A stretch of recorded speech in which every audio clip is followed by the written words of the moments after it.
Hello everyone. On the request of one of my viewer, I am making this video on how to prepare या आपकी last time की strategy इस वक्त क्या होनी चाहिए। आई होप आप लोगों का काफ़ी कुछ प्रिपेयर हो गया होगा, बट जस्ट 1 वीक है, ठीक है। तो इस लास्ट वीक में आपको क्या करना चाहिए, I am just giving you a hint और अ गाइड, ठीक है। थोड़ा सा आप इसको यूज़ करके अपनी प्रिपरेशन को थोड़ा एनहांस कर सकते हैं।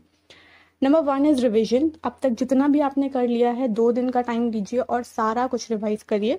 रिविजन में अपना एनसीईआरटी ज़रूर इंक्लूड करिए, क्योंकि आई थिंक बेसिक होती है एनसीईआरटी। और चाहे आप कोई भी साइकोलॉजी का एग्ज़ाम दे रहे हों तो उसमें आपको एनसीईआरटी का जितना भी कंटेंट है, टॉपिक है आपका, वो सब कवर होना ज़रूरी है, ठीक है। अगर आपके पास एनसीईआरटी नहीं है तो आप बाय कर सकते हैं, नहीं तो आप पीडीएफ डाउनलोड कर सकते हैं, पूरी अवेलेबल है, उसका प्रिंट निकाल सकते हैं। सॉफ्ट कॉपी में प्रॉब्लम है तो उसके बाद प्रीवियस ईयर क्वेश्चंस जितने भी हैं उनको अटेम्प्ट कर लें। मैंने अपने चैनल पे 2 करवाए हुए हैं। इसके अलावा जो आपके पास पीडीएफ वगैरह में क्वेश्चंस हैं उनको अटेम्प्ट करें, ठीक है।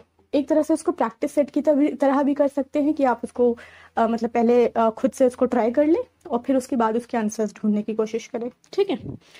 और एमसीक्यू की प्रैक्टिस करें जितनी ज़्यादा हो सके। अब इट डजेंट मैटर कि वो पीजीटी के ही एमसीक्यू होने चाहिए, किसी भी चीज़ के एमसीक्यू हो। मेरे चैनल पे भी आपको साइकोलॉजी को इसकी वो मिल जाएगी प्लेलिस्ट, आप वो भी पूरी देख सकते हैं, उसको सॉल्व कर सकते हैं।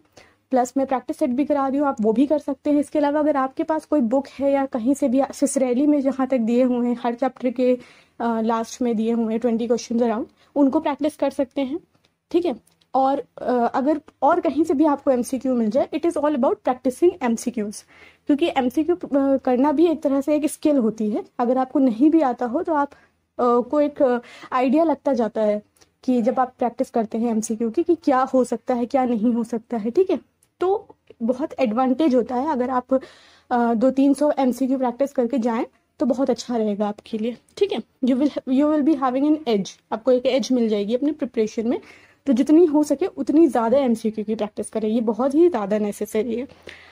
लास्ट में एक चीज़ हम बोलना चाहेंगे कि सिलेबस है आपका जो, उसको उठाइए और हिंदी वाले हिंदी में उठाएं, इंग्लिश वाला मेरे चैनल से डाउनलोड कर सकते हैं आप, टेलीग्राम चैनल से। तो ये ज़रूर कर लें कि पूरा सिलेबस को रीड कर लें और सिलेबस में जितना भी टॉपिक दिया हुआ है वो सब आपको पता होना चाहिए, ठीक है। जो भी टर्म्स आपके सिलेबस में दिए हुए हैं वो टर्म्स के बारे में आपको पूरी नॉलेज ज़रूर होनी चाहिए, ठीक है। इधर उधर का तो आप पूरा पढ़ें। हाँ, एनसीईआरटी में भी यही है कि जो आपके सिलेबस में नहीं है ना वो भी पढ़ें आप, क्योंकि एनसीईआरटी बेसिक है। तो ये मत सोचिएगा कि ये सिलेबस में नहीं है तो इसको छोड़ देते हैं, बिल्कुल भी नहीं। और सिसरैली और बैरन या जो भी आप यूज़ करें उन सब में भी यही बोलेंगे कि आपकी जो वो पूरी बुक है, आप पूरी बुक उसको रीड करिए। ये मत सोचिए कि आपका सिलेबस में नहीं है, क्योंकि वो सब बेसिक बुक्स हैं, इतना पता होना चाहिए, ठीक है। This is what I think.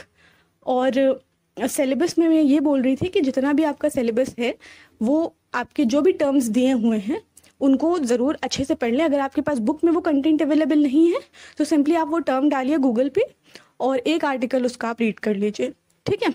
मतलब आपको पता होना चाहिए, लाइक हैबिट फॉर्मेशन आपके में दिया हुआ है तो हैबिट फॉर्मेशन क्या होता है, ठीक है। अगर कोई थ्योरीज है इसकी या कुछ भी एक्सपेरिमेंट हुआ है तो ये सब आपको थोड़ा सा पता होना चाहिए। तो लास्ट मोमेंट में, लास्ट 1 वीक में आप इतना कर सकते हैं, क्योंकि अब मैं ये मान के चल रही हूँ कि आप लोगों की प्रिपरेशन काफ़ी हो गई होगी, तो अब आपको ज़्यादा कुछ मतलब सिलेबस नहीं कवर करना होगा। तो ये जो चीज़ें हैं ये आप कर सकते हो। अपना पहले रिविजन करिए अच्छे से, एनसीईआरटी ज़रूर कवर कर लें, ठीक है। प्रीवियस ईयर क्वेश्चन ज़रूर कर लें, एमसीक्यू जितनी ज़्यादा हो सके उतनी ज़्यादा प्रैक्टिस करें। और सिलेबस एक बार होल सिलेबस आपको पता होना चाहिए, जितने भी टर्म्स हैं उसका मीनिंग पता होना चाहिए, ओके। तो आई होप क्लियर होगा सारी चीज़। If you have any doubt या कुछ भी पूछना है आपको प्रिपरेशन से रिलेटेड या किसी से भी रिलेटेड तो आप हमें कमेंट सेक्शन में पूछ सकते हैं। Thank you so much, have a good day ahead.